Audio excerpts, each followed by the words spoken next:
Welcome, this is Michael from Board Games Chronicle. I would like to invite you to the last 8 scenario, engagement scenario, from the GMT's Pacific War by Mark Herman. That will be Battle of Java Sea.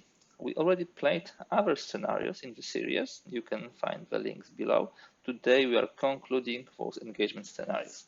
The engagement scenarios are treated as kind of a training scenarios where we learn the rules, where we show how the game dynamics works, the basic actions of airstrike, naval combat, search, which are so important during the larger scenarios. Of course, after those engagement scenarios, I will be going further with more complex one. Of course, the battle scenarios will be the first to go through. Okay, what do we have here? Let me just give you some background. We are today depicting the Battle of Java Sea, one of the more decisive battles of the initial phase of the Japanese attack on the Allies. As you can see, we have here 4 task forces. The actual battle is between Task Force 1, this is the Allied Task Force 1, very colorful. Americans, British, Dutch, Australians, and the Japanese task force. We'll be rolling a die, and there's a possibility for the additional reinforcements, Task Force 2 on Japanese side and Task Force 2 on the Allied side. The lightning conditions will be day.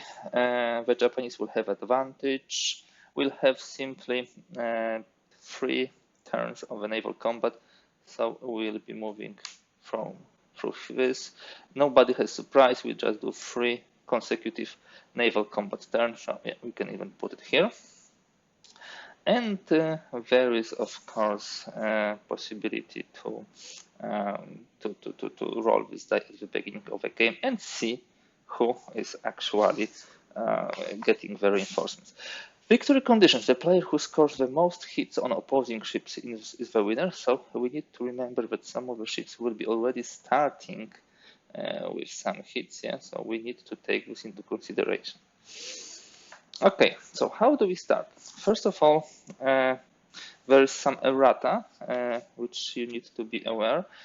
First of all, how much hits we have here, and what type of one of the Dutch ships we use. I already put it there, but please check for this.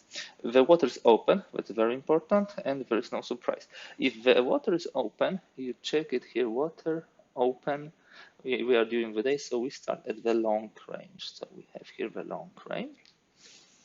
And as a first step, we will be putting 4 ships from each side. That's as per the rules. The Japanese doesn't have too much choice. We have those 4 ships here. Let me put them on gunnery side. It's long range, so there are no torpedoes yet. And the British, let me start with this upper side as the first ships who will be attacking. Technically, we can choose any of those 8 ships, but let me say that the Dutch will come later. Let me see if I should have it on the mixed. Yes. Yes. So this is the beginning of the combat. And just as a reminder, we look at the gunnery values. The gunnery values shows the, first of all, short range 2, medium range 1, long range 0. The torpedoes have only 2 ranges. For example, T here means that we have strength of 2 on the medium and strength of 1 on a long range. Okay, we'll be rolling now. In order to score a hit when somebody has 0, we need to roll a 0 and then 0 from 0 to 4. I do not expect any hits in the first turn, but you know, guys, you never know. Maybe we'll got something. Okay, let me put it here. I will be rolling over here. And let me start with the allies. We should predefine at whom we are shooting at the beginning of the game. So let's say we'll be shooting at Kuma, okay? Although it's not such a dangerous ship like the others. Yeah, this is rather small, but yeah, maybe that will be more dangerous. CA3. Yeah, naturally. Okay. Everybody shoots here. We need 0. No. Second ship. No. 1 is also good roll, but not here. No. No. Just to clarify, we have 2 zeros here and 2 0 4.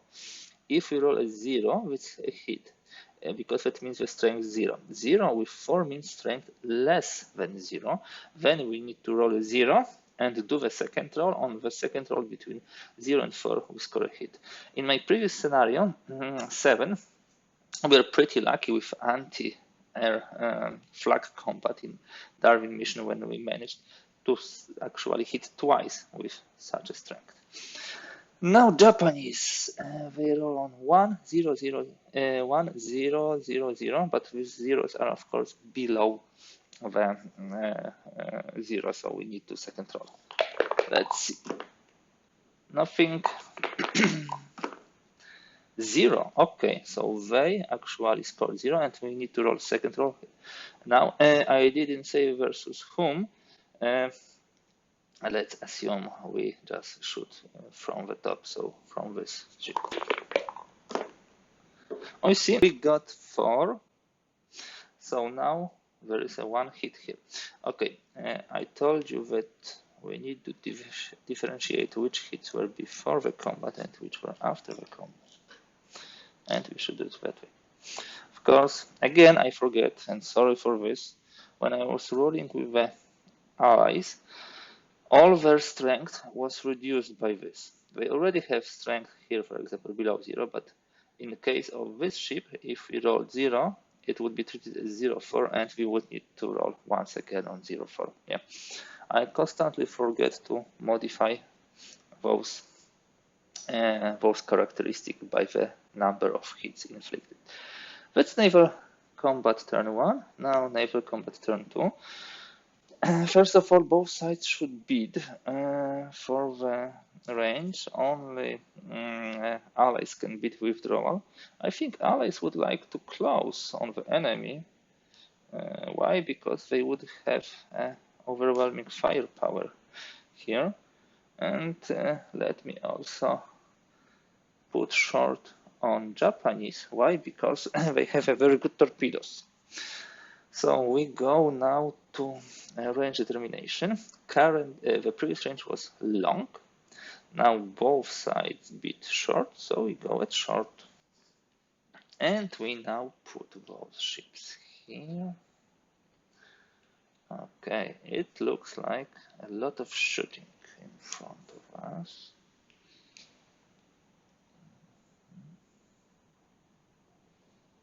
Trump had 1 and they had. Okay, and we will be also using the torpedoes, so we need to be aware of this. So that's the situation before the second turn. Let me put those hits on both sides. So the newly scored are put here. The Japanese didn't have any, so that's not a problem. Let me check where I have torpedoes. We will be for sure using those tokens in a moment. Okay, let me start firing with the allies because there are no hits on the Japanese side. It will be easier. We shoot at the close, short range. Yeah, we start gunnery 2, -2 hits 0.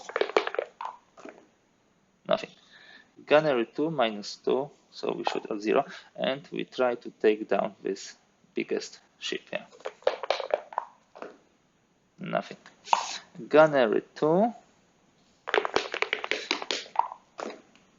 Nothing. And here we have gunnery -0. Nothing. We can use torpedoes in that ship, that and that. So let me roll 3 times. This is torpedoes 2, minus 2 for this, so torpedoes 0, torpedoes less than 0, and torpedoes less than 0. So 3 rolls at least 0. We need no, no, no.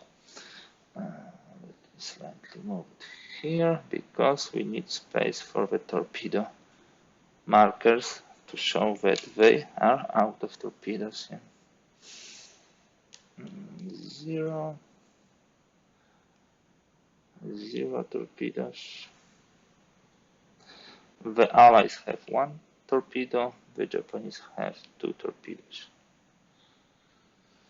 Okay, now the Dutch, they are firing everybody here again. Gunnery 1, gunnery 1 due to the hits, gunnery less than 0, and gunnery 1. No, now gunnery 1 again. No, gunnery less than 0. Nothing, and gunnery 1. No.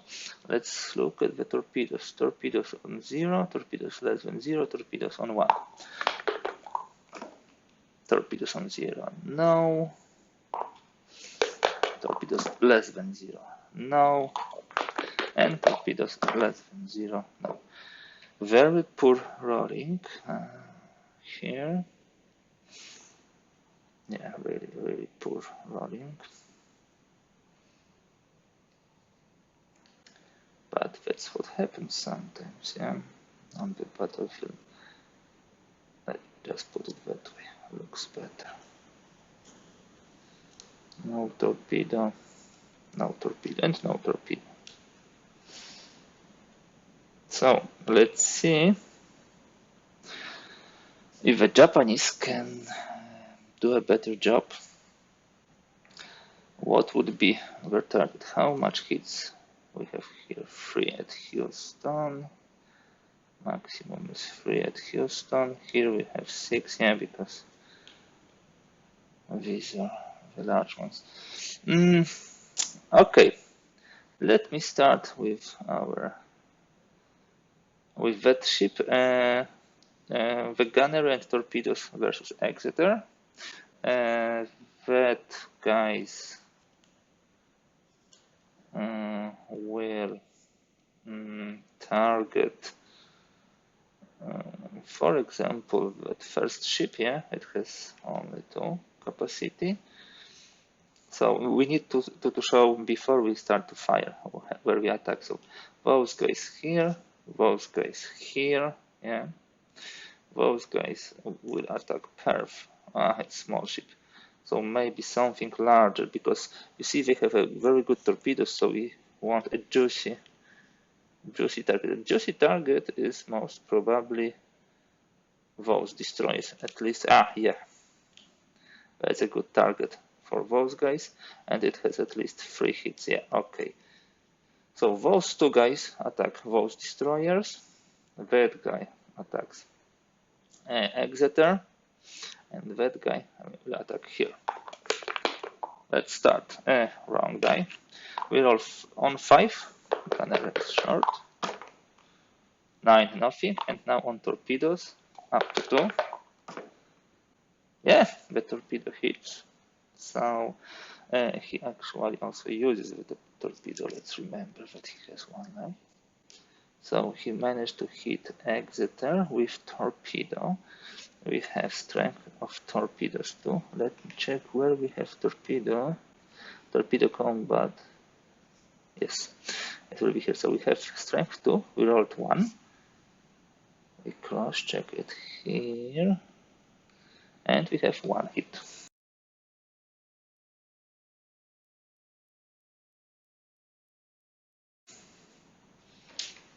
Always something, yeah.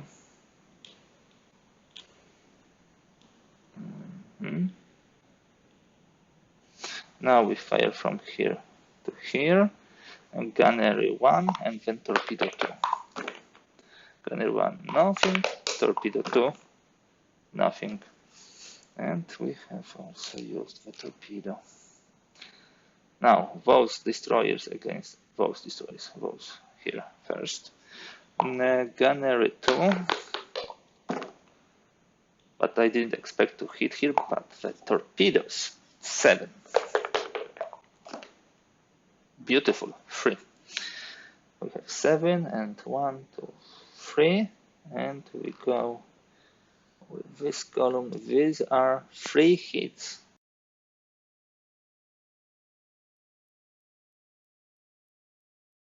Three hits, so it will jump to 5. Would they survive? Yeah, they will still survive, but pretty much mouth. So, okay, we have 3 more hits here. All in all, 5 already inflicted. And now those attack here. First gunnery 2, nothing, and then torpedo 7. 6, not such a good roll, but still it should be a hit. Yeah, 1 hit.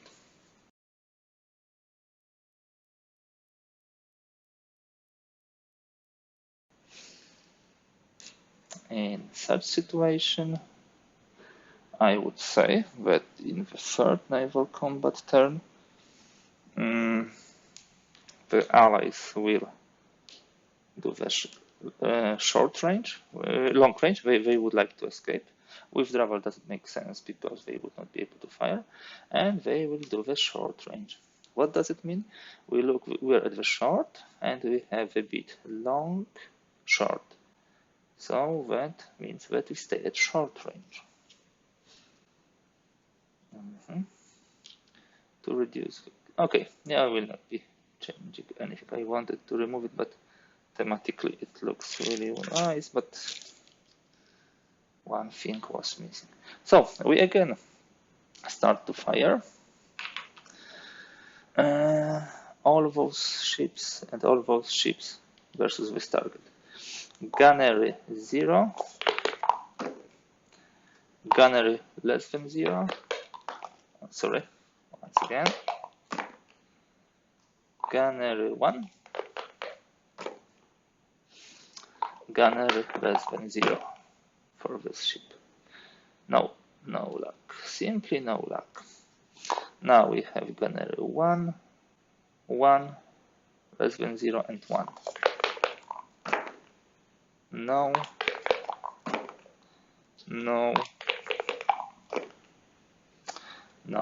and the last shot. No. Pretty unsuccessful shooting here. So now Japanese would like to finish some of those ships. Here we have 2, here we have 3, and here we have 7 on those mixed. Okay, I will continue with Exeter here. Gunnery 5 on the short range, 8, nothing, and torpedoes 2, nothing. So torpedoes are 0. Those guys will also try to take on the Exeter. Gunnery 1, nothing, and torpedoes 2. Maybe this time? No. And our destroyers, which are, as you can see on the short range, the main dreadful force. Let me try to sing with Exeter. So they go versus Exeter. Gunnery 2, 7, nothing, and torpedoes 7. 1. Yes, it should be nice rolls. So let's see. 3 hits.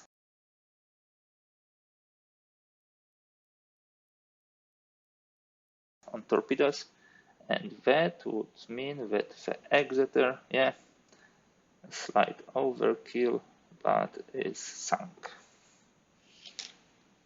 Let's put it that way. And the last ship, we should of course decide where we are shooting. Before I did it, I would anyhow split this fight to the most juicy targets. I think we have still possibility to inflict only 2 hits on those ships. You see, we lack a huge juicy target. So let's try to take down those destroyers. Gunnery 2, nothing, and torpedoes 7. 3. 7, 3 hits.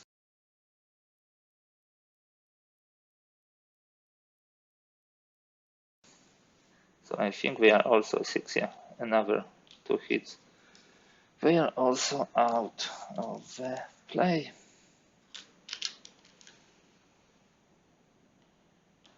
Okay, let me remove this clutter before we do the summary of the scenario.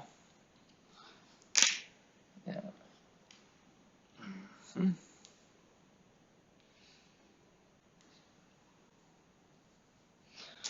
So, the Japanese are unscratched. The number of hits inflicted on them is 0.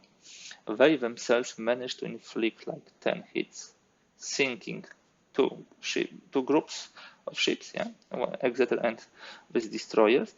The Dutch were unscratched, yeah. The main hits went against the Americans. So now we have a crippled. Here we would have a situation that they have also 5 hits, so they are at the verge of being destroyed completely and utterly, and the British are sunk, yeah, so they are no more. Okay, so the Battle of Java Sea ends in a decisive Japanese win, with most of the Allied fleet either sunk, crippled, or disabled. We can see that most probably, if it would be a longer operation or strategic scenario, historically, this area, this theater, would be overrun by Japanese. With this scenario, we are finalizing our journey through the engagement scenarios of the Pacific War. I would like to thank you very much for being with me here, for watching those videos, for learning with me. For me, it was also a learning opportunity. I'm pretty aware that in those 8 videos which I did, as I also learned, I made some mistakes. Thank you for your comments. Thank you for pointing this out. Pacific War is a tremendous game. I feel that after those 8 scenarios, I'm much better prepared to play the larger ones. And definitely will start with the battle scenarios now. And if you like this video and the series, please give thumbs up. And if you'd like to see more content like this, I would really encourage you to subscribe. It's really important for such a small content creator like the Board Games Chronicle. Hope you enjoyed. Hope you have a good day, and thank you for today.